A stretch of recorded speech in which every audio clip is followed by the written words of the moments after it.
On my social media, I can see comments from a variety of people. I'm not sure if this is true for the majority of XRP holders, but even if it is, it might be the case that these are the most agitated and noisy XRP holders. And I can see why. For example, following a significant liquidation event, we experienced a lot of sideways price movement. Recent months have seen some volatility, and not all of it has been great. It's like, hey, market, what have you done for me lately? Even though XRP reached a new all-time high of 3,65 in July, and Bitcoin reached an all-time high of over $126,000 just a little over a month ago, or 6 weeks ago. Now, let me just add that the macro scenario and the charts provide a very different picture of what's happening behind the scenes. And that makes me really hopeful about what will transpire as we finally close out this market cycle. And I'll share with you the opinions of 9 different XRP chart analysts. And as you can see, none of them are predicting that XRP's time is over, even though some are still warning that it could drop further. Every single one of them, with the exception of one, is adamant that XRP will eventually melt faces and soar to the top. Almost every XRP chart expert I follow is forecasting at least double-digit price action for XRP. 1.49 is added, with $694 BIC wins, and feeling is utter nonsense. This is one of Kip Harridge's posts. He founded Vertical Research Advisory and serves as its managing partner. As a matter of fact, he has been investing for literally decades. He's also observing the same thing you were. People are unfavorable, at least if you're on Silver Media. It's intriguing, though, because practically none of the chart experts I frequently follow are pessimistic. Nearly all of them are positive. It's just one of those situations where the sentiment is everything. Furthermore, the average living retail speculator is frequently in error. However, this is what Kip said. I don't know about yours, but my ex is surrounded by folks who are forecasting a significant decline in market debt. It goes beyond simple prediction. They seem to be appealing and begging. The Trump administration is doing everything it can to propel the economy and markets into 2026 and the midterm elections, and we are at all-time highs as we enter the greatest month in 6 months of the year. If you look at traditional finance, isn't it remarkable that I've never seen pessimistic sentiment like this at all-time highs in my 40 years? Or simply have a peek at the stocks and other indexes we track. Indeed, they are all genuinely lingering at all-time highs. We're also pessimistic. To be honest, we are currently pessimistic about cryptocurrency. It's not the same as when you look at the market leader, Bitcoin. It hasn't fallen all that far from its peak of 126,000. XRP, and, it's down indeed. What kind of loss is it?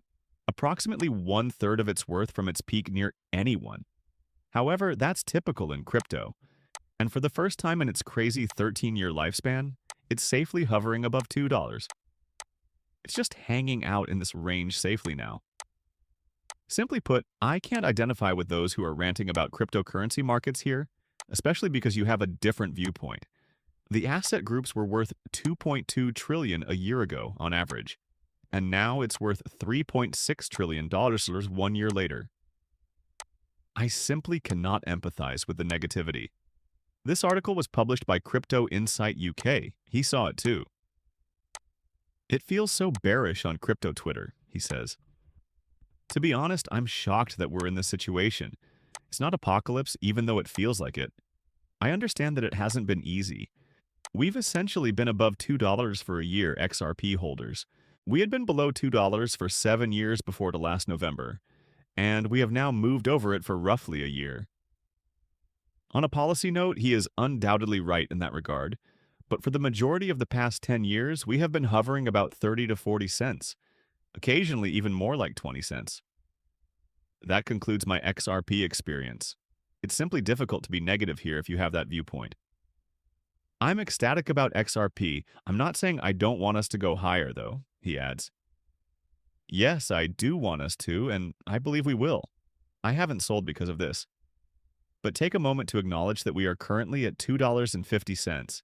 It is 5 times more than the average for the previous 7 years. Man, perspective. Please just relax, everyone. He's right there, too. That's the proper perspective on this. A brief thread from Raoul Paul is now available.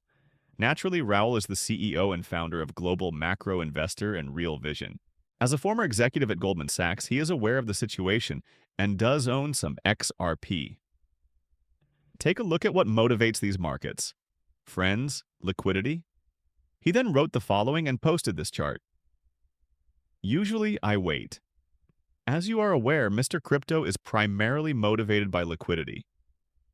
Since he uses abbreviations here, and I will be reading his abbreviations in the same manner as he wrote his thread, let me actually make 3 notes. However, let's just confirm that you are aware of what they are. He is therefore referring to ES by total. Therefore, the total to chart is a chart that displays the top 125 currencies by market capitalization, except Bitcoin. The total to ES is identical to that, with the exception that it also excludes Bitcoin. Additionally, stablecoins are not included. With the exception of stablecoins, it is what the ES represents. He also makes mention to PBOC, or People's Bank of China, and TGA, or Treasury General Account.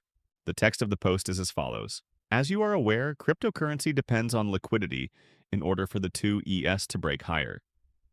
To reach new heights, you need cash. TGA postponed the government shutdown. However, the entire code is in the process of monetizing debts, and because debts have been extended to 5 years, the majority of the liquidity is still to come. And that's what I've been emphasizing a lot, people. This thesis is corduous. He predicts that the market will continue to grow until 2026, and that we will see significant increases. Thus, Q1 and possibly Q2. And he claims that the reason it's been prolonged isn't because time has changed, but rather because nothing else has. Time is different since it has to do with refinancing debt. Additionally, it used to be 4 years on average, but the pandemic changed that.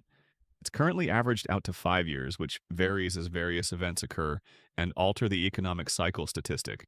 So that's what he's talking about here.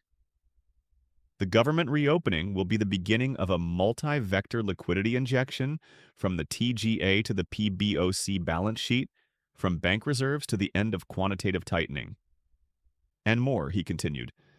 The liquidity flood is building. Macro is a long-term strategy. Things takes time for things to unfold. So yes, he is completely right. Liquidity drives cryptocurrency, and we are currently facing what Raoul Pal refers to as a multi-vector liquidity flood. It sounds elegant. Many thanks for listening. Please remember to hit the subscribe button and give the video a thumbs up if you liked it. To be the first to know, be sure to enable the notifications as well. I can't wait to see you in the next video when I provide new material. Be careful.